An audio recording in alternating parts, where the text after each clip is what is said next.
त्यानं आणि मच्छी अवतार मग त्यानं पाण्यात लपायचं आणि यानं पायाला धरून बाहेर काढायचं. दुशासनाला काढलं हो बाहेर. काय होतंय ऐका. कर्म पृष्टी करुणा पुली मने मुष्टी घाते मारा सकली मारिता पुष्टी फुटल्या ते वेळी परी साई डळमळे ना. कासवाचा अवतार आहे रे माझा. आपण व्हायचं कावा म्हणजे आता पाया जाऊन पाठवरी करायची. गारा बुक्या ह्याला बरं वाटायचं. बुक्की आणली की ह्याच्यात मुष्टी फुटू लागल्या, रक्त गळायले, दुःखे होऊ लागले, असा खेळ खेळू लागले.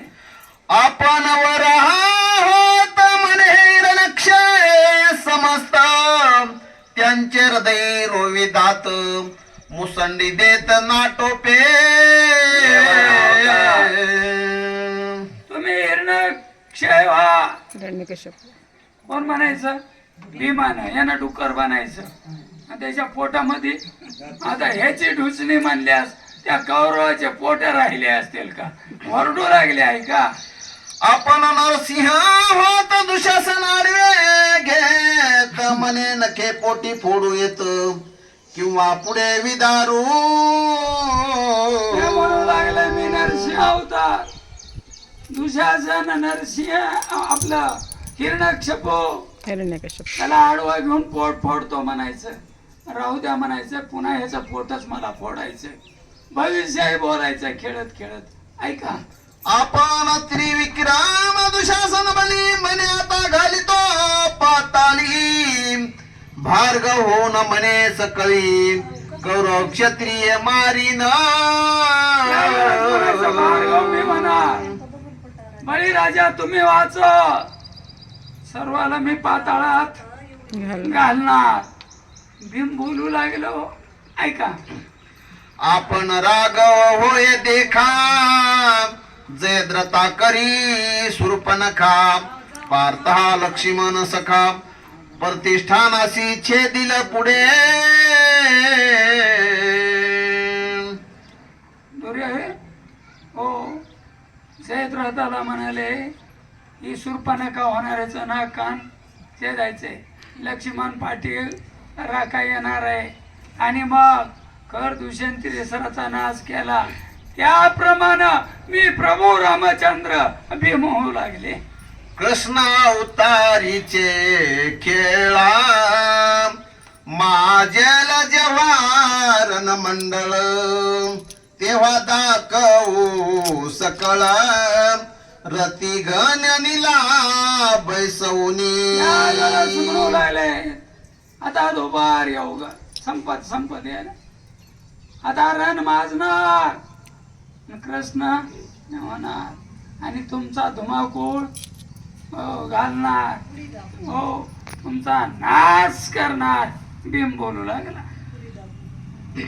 13 वर्षापर्यंत बौद्ध रूप धरू येतात पुढे कली माजवून समस्त करो मलेच्छ सारू.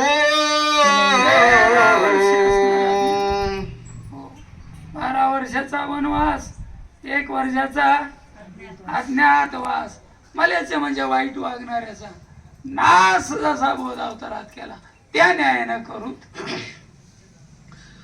ऐसा भीम खेळ खेळत कौरव विषाद पावती समस्त बल न चाले पाती तटस्थ न दाविती बोलोनिया. बोलून दाखविनात पण पोटात दाबून ठेवल्याशिवाय राहणार. बोलून दाखविल्याला बरं आहे की पोट रिकामं होत होतं. त्याच्या पोटात डाचू लागलं.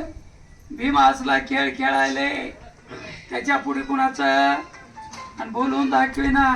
पण पोटामध्ये बरेच माणसं अशी असतात पोटातच शिजून ठेवतो तो. काही चालना गेल्यास मला वाटतंय पण शानपण चालत अशी कौरवाची गत झाली.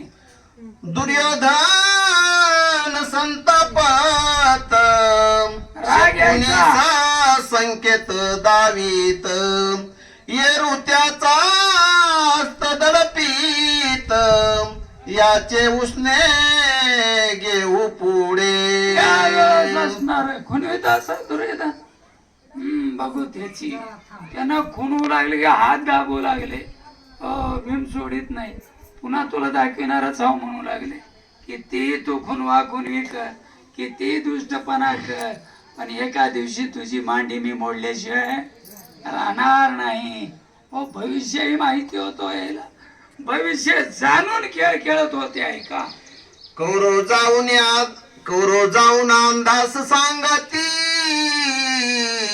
निजांगाची क्षते दावीती काय बघणार आहे? न खेळू म्हणता आम्हा प्रती ओढून नेतो भीमाशन जाऊन पण द्रष्टरात आंधळा का असणार आणि इतके माजुरी का पोर असणार पण बापाला विचारल्याशिवाय बापाची सहमती घेतच होते मला वाटतं एक कधी कधी वाईट वागणारी माणसं चांगली असतात हो एक का होईना गुण त्याच्याकडे होताच द्रष्टराजाला जाऊन सांगू लागले पप्पा पप्पा ते भीम आम्हाला ते म्हणजे खेळायला जाऊ नका ना अहो बळ वाढवून नेऊन मारताय हो काय सांगावं असं द्रष्टराजाला सांगू लागले धृतराष्ट्रा शकुनी सांगत आता न वाचती तुझे सूत बरं खेळता मेले की जीत भीमसेन न पाहे